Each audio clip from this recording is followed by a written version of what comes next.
I am proud to present myself, Sandra Miranda George, and as a background, it might take a while for you to catch up, but I was born and raised in Dangriga.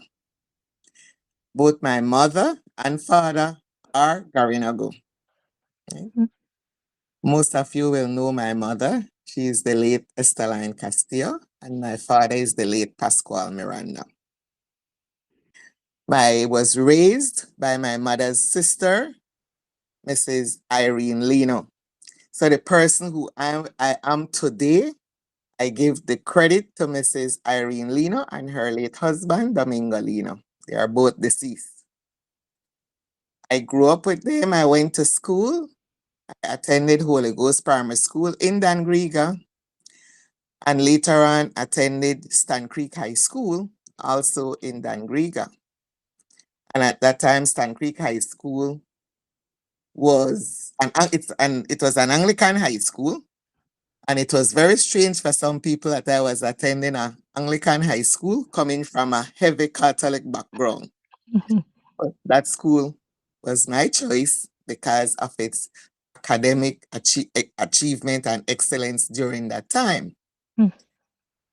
I graduated from Stan Creek High School in 1974, and I was among the last graduates from the two separate high school, which is Stan Creek High School and Aston High.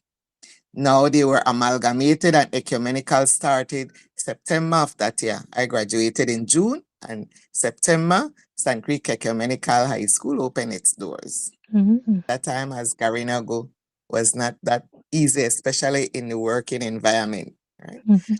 So whenever they said, you need to get this qualification to move ahead, I tried to get it. So there Mm. was no reason for them to keep me behind. Mhm. And through the insistence too and the passion that my husband at that time had for his culture, it, it came on me. Mhm. So I developed that strong passion. And so we were involved in Garifuna organizations from Belize City. I could remember there was a 19th of November. It was not a public and bank holiday as yet. Mhm. And we had this group behind Pink Sally, and income tax was on that front street. And they came out parading. I left the office and joined that parade. What? And because I stand there and I said, but what am I doing here? And I just joined that parade. And that was my first encounter dealing with Garifuna organizations. And 2 years later, it became a public and bank holiday.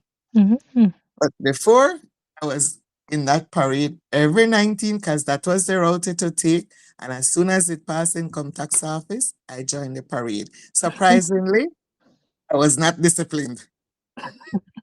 When I got back, because I got back to work, I didn't take it like I'm taking the day off. Mhm. After the parade ended, I went back to work and finished the day. Right. Mhm. And ever since then, even now, I still have that passion of being Garifuna. And when I would see on the job when there were Garinago who'd come and I'd see them victimized, I'm the spokesperson. Mhm. And I would teach them, train them, tell them, listen, you have to act this way. You cannot let these people have an upper hand over you. And with that, oh my, we work well. In Belmopan, I got involved with NGC branch Belmopan. And with that, from that branch, that was I would say, during that time, that was a very good branch. It had things going. As much as we were in Belmopan and the Garifuna population was small, we all Mhm. came together and we worked and we paid our dues and things used to happen. Mhm. And we had many great leaders coming from Belmopan, right, who were working for Garif to strengthen the Garifuna effort because we were working with the government department, most of us, so we knew what we were dealing with. Mhm.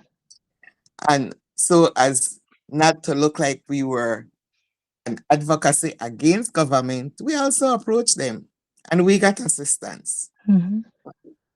And from there, we were very well respected in the Garifuna community in Belmopan. We built the first cassava house Mhm. in Dangriga. And going to Dangriga, and when I see that place, I'm sad. I said that was not the intention for it to stay closed. It was for all Garinagu first to train because we had lost, we were not really doing cassava bread anymore Mhm. as the way it used to.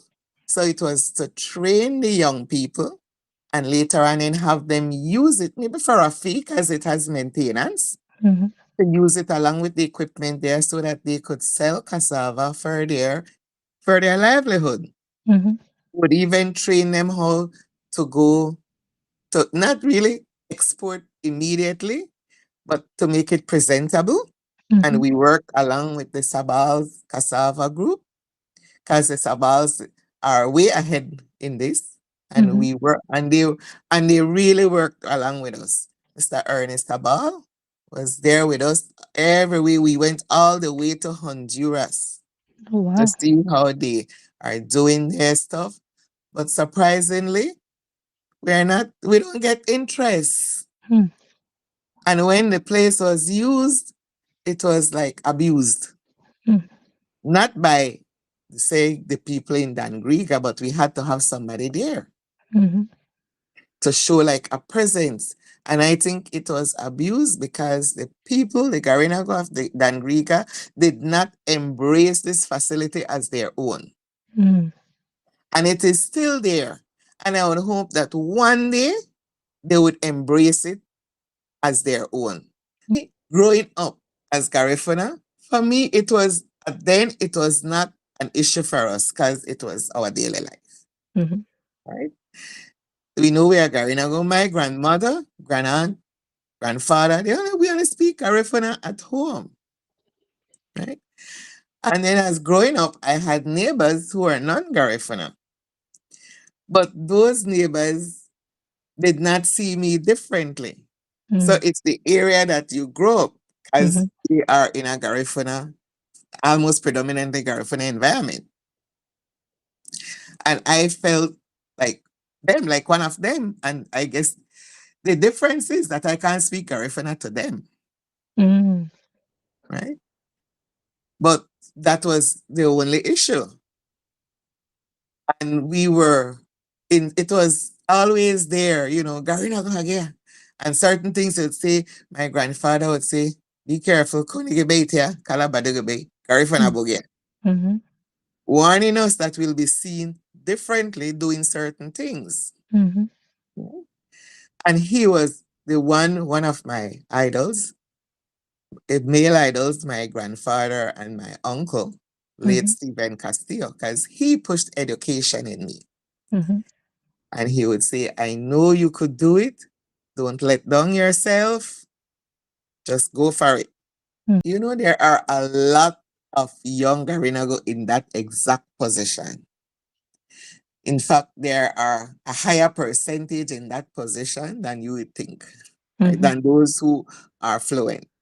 And my advice is not understanding one does not take away being a Garifuna from you. Mhm. And if you are interested, I noticed that there are several Garifuna classes going online.